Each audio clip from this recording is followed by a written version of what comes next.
Adventure, that burning desire to explore the unknown. Go where no human has gone before. Be the first to reach the peak or cross the continent. It's that desire that fueled the overland expeditions that made Land Rover famous around the world and produced the family of Land Rover vehicles we know today.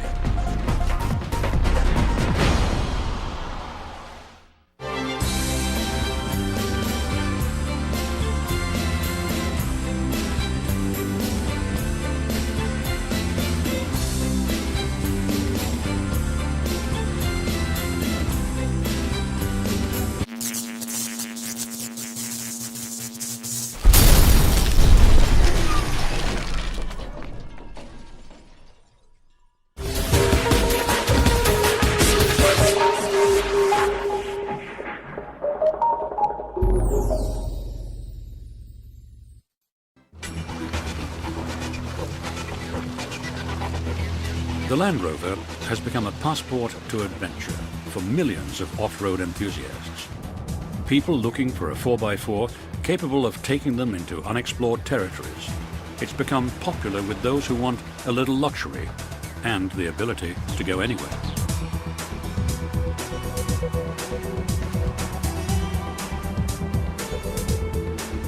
Being able to venture off the posted highways and forge your own way through the world can be an exhilarating experience. Modern SUVs have reignited the explorer's spirit, but few have the history of Land Rover.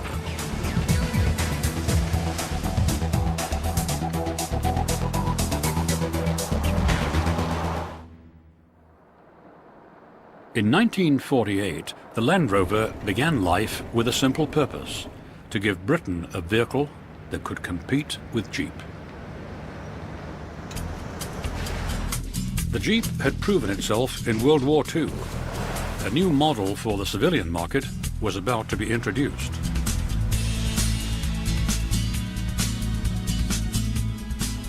But across the Atlantic, in post-war Britain, plans were being made to unleash another consumer 4x4.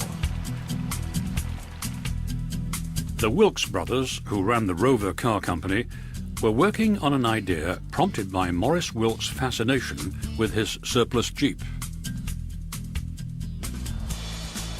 Maurice loved his Jeep, and the stout vehicle proved to be very handy around the farm. But he knew that it would eventually break down and parts would be impossible to find in England. The prospect of having to live without his Jeep gave Wilks an idea. Why not build his own? The war had devastated the Rover car company. Raw materials were rationed. But if Wilks could prove that he could export his new vehicle and bring hard currency into the country, he'd get what he needed. Tom Barton was one of the leaders responsible for the design and building of the original Land Rover.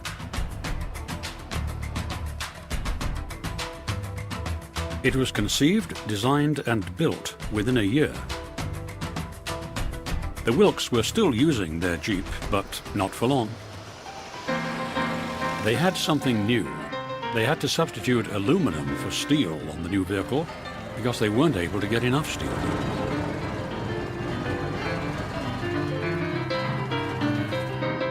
The Land Rover was a huge hit at the 1948 Amsterdam Motor Show.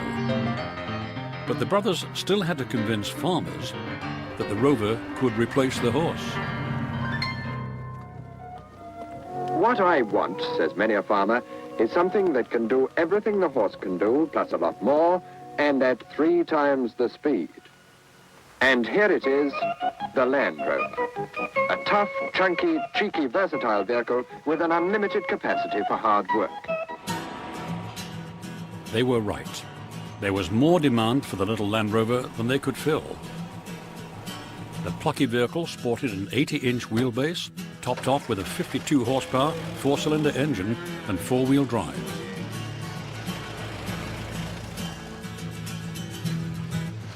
It became the farmer's best friend and the vehicle of choice for military forces around the world.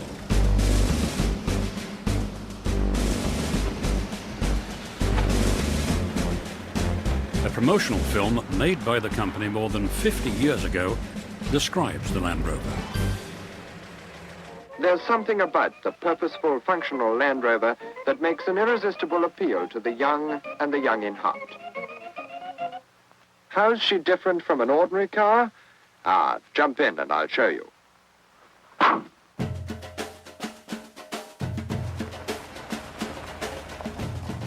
As the Land Rover grew in popularity, another dimension broadened its demand, the off-road possibilities of four-wheel drive. The Land Rover's capabilities appealed to a new class of automotive enthusiasts. Veering away from its farmland and workhorse image, owners began using the vehicle for exploration and recreational pursuits all over the world.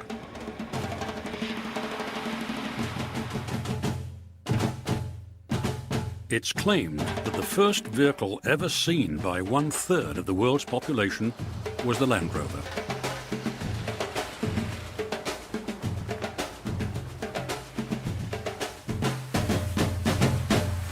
One of the most famous of many cross-continent adventures was the Oxford and Cambridge expedition, an 18,000-mile overland journey from London to Singapore. Driving the first motorized vehicles ever to use this overland route, the expeditionary drivers were greeted by curious crowds, international press coverage, and champagne toasts on their arrival.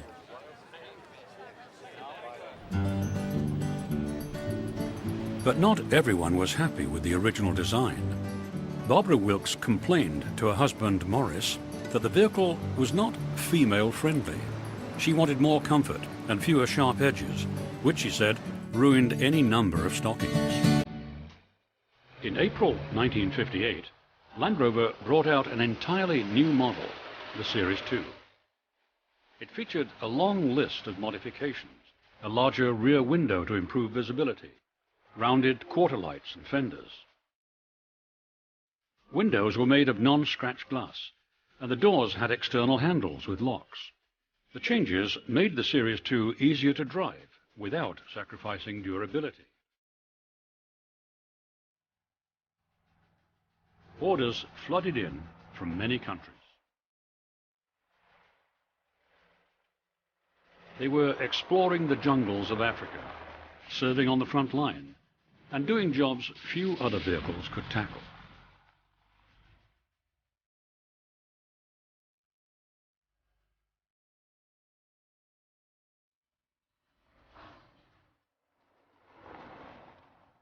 Customers from around the globe ordered armored cars, ambulances, and even a lightweight version suitable for parachuting in. And of course, everywhere the Army goes, the Land Rover goes too.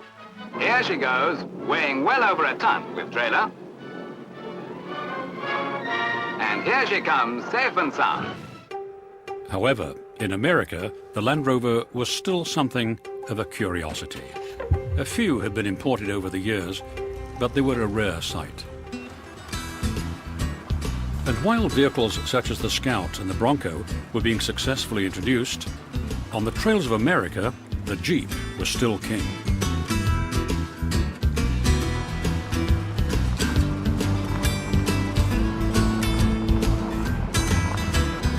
Off-roading became the favorite pastime for families eager to escape the suburbs.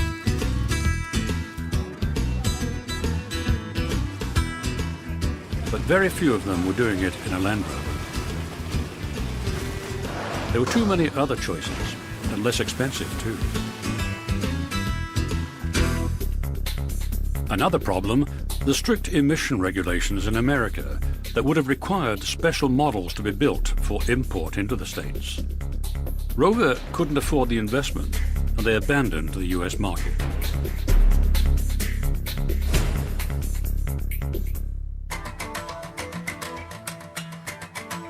But in England, the Land Rover was the vehicle of choice for off-roading. Seeing how people were actually using 4x4s prompted the company to develop a more civilized vehicle. One that could be at home in the city as well as in the country. Ben King, a young engineer, was chosen to head up the project after successfully developing an innovative gas turbine car.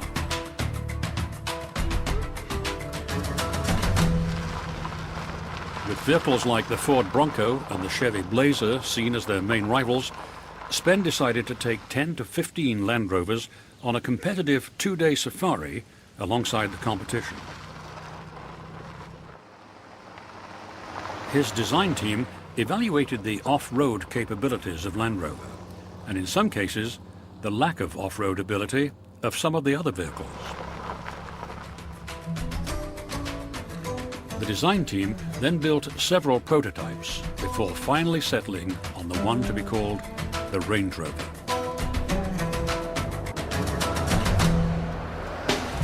Coming to market in 1970, it sported a new V8 engine that was powerful and lightweight. Permanent four-wheel drive gave it predictable traction. With its introduction, the new Range Rover, like the Land Rover 22 years before, became the automotive rage in Europe.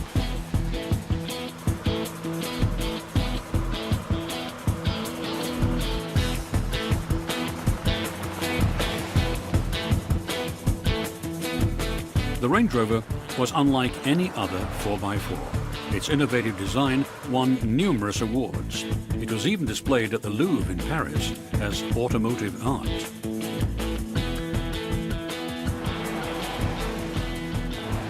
To prove that these more refined vehicles could mix it with their stablemates, they were tested on some of the world's toughest country and trails.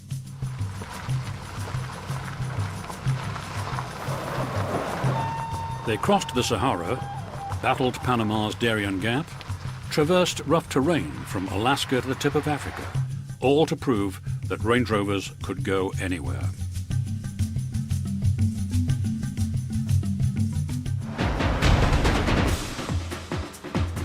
One of the most famous expeditions was the Camel Trophy. This arduous, gut-wrenching event was called the Olympics of off-roading. Each year, amateur teams set out to conquer the most challenging terrain in exotic locations. Almost impenetrable jungle, hills and rocky riverbeds. The utter exhaustion of crossing remote locations tested the skill and endurance of every individual and the machines. In 1982, 8 two-man teams from 4 nations crossed New Guinea. When the roads turned from track to muck to roaring rivers, the teams welcomed the bemused but skillful assistance of the local people.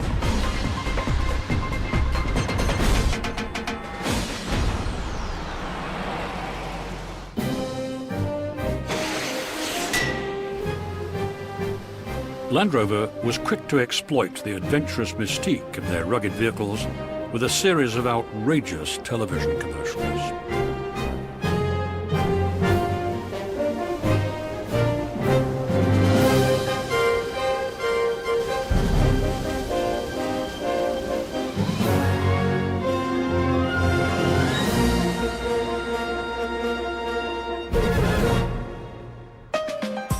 Land Rover had conquered markets worldwide, except one, North America.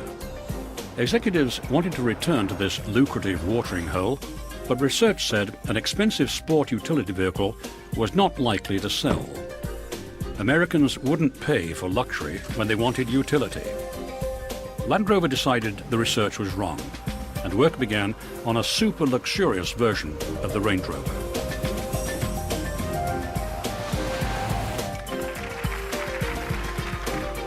In 1987, the company offered American buyers an exclusive Range Rover, loaded with options never before seen on a 4x4.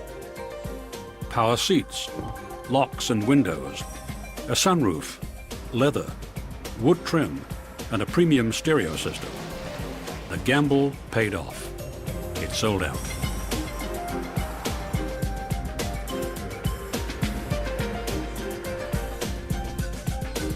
The company re-entered the US market just as the SUV boom was about to take off. Range Rover stood out as the only upscale model in the pack. An expedition was mounted to prove that it was more than an oversized family sedan. In 1989, a convoy of 8 Range Rovers made the first 1,000-mile crossing of North America's Continental Divide by motor vehicle.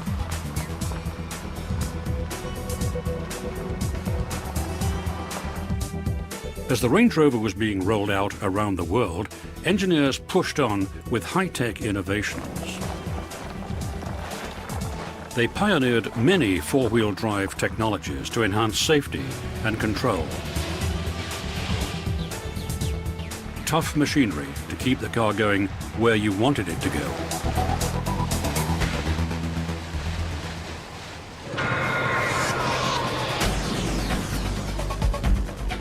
By the end of the decade, Rover needed a new vehicle to compete with sophisticated and reliable Japanese models like the Toyota Land Cruiser. They wanted a 4x4 that had the creature comforts of a Range Rover with the ruggedness of the original Land Rover. The result was Discovery, launched at the Frankfurt Motor Show in 1989.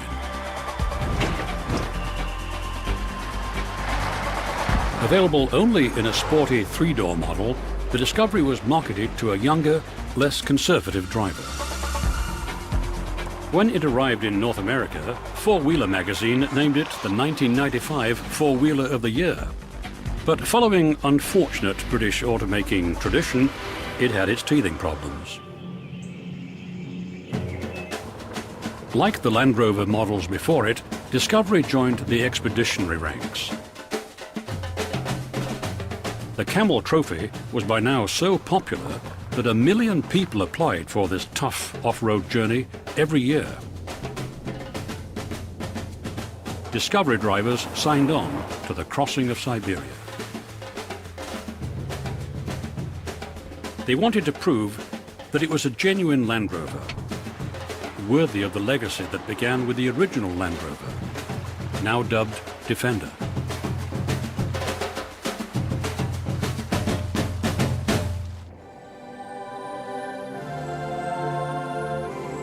With the 1990s came an explosion in the sport utility market. New ones arrived from Lexus, Hummer, and even Cadillac.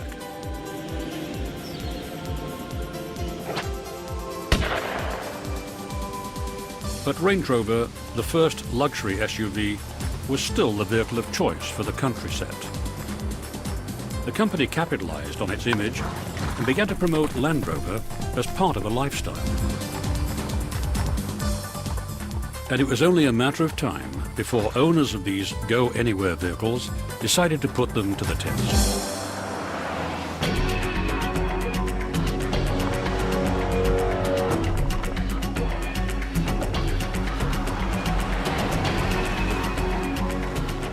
Land Rover driving academies are known as the world's most exclusive off-road driving schools, providing an intensive course on rough terrain.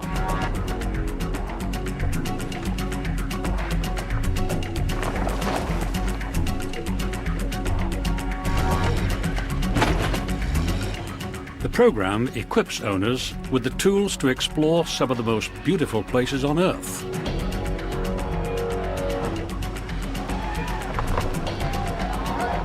But first, they must submit their skills and their vehicles to punishing tests.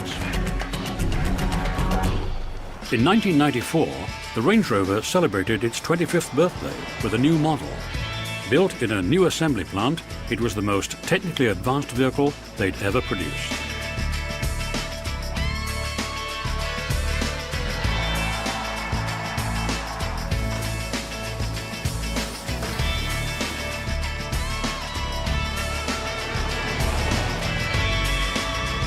The new Range Rover had to compete with a growing number of new sport utes from around the world.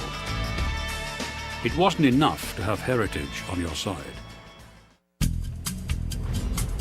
To distinguish itself from the rest of the pack, Land Rover concentrated on improving the buying experience. They did away with the traditional showrooms and put the sales force in casual clothes.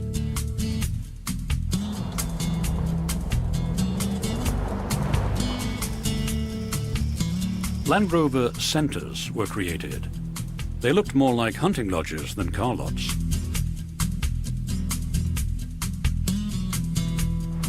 They even gave buyers the opportunity to put their new SUV to a real test.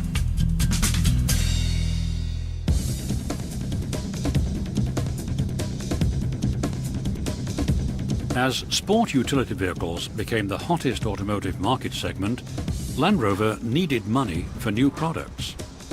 At the same time, BMW was seeking to expand its own line of cars. They looked at the array of brands owned by Land Rover's parent company: Rover, Triumph, Mini, MG and Land Rover, and in 1994 they purchased the lot. In 1996, Land Rover turned 50. With new capital from BMW, it celebrated this anniversary by introducing a next generation of 4x4 vehicles, a mini SUV called Freelander.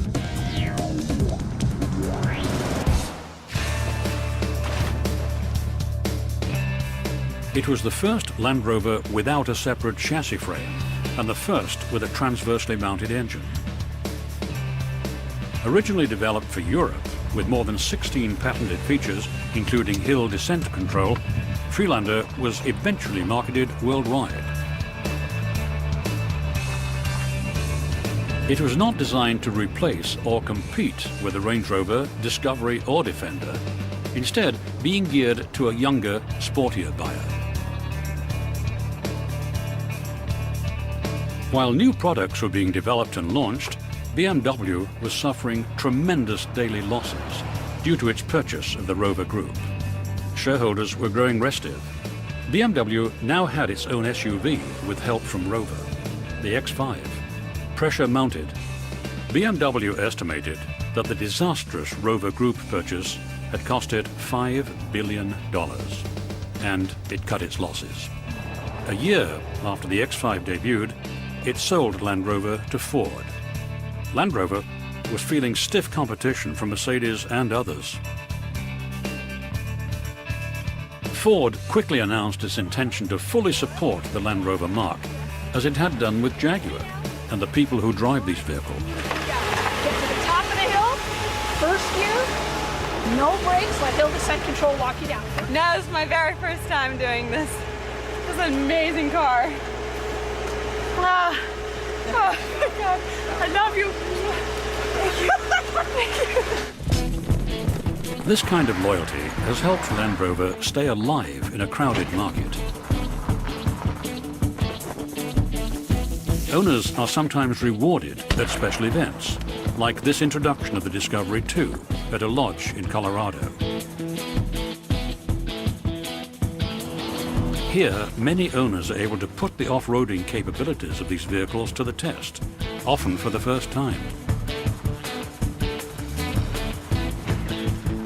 Driving through these rocky passages opens up a new world. It's easy to understand the appeal of these vehicles.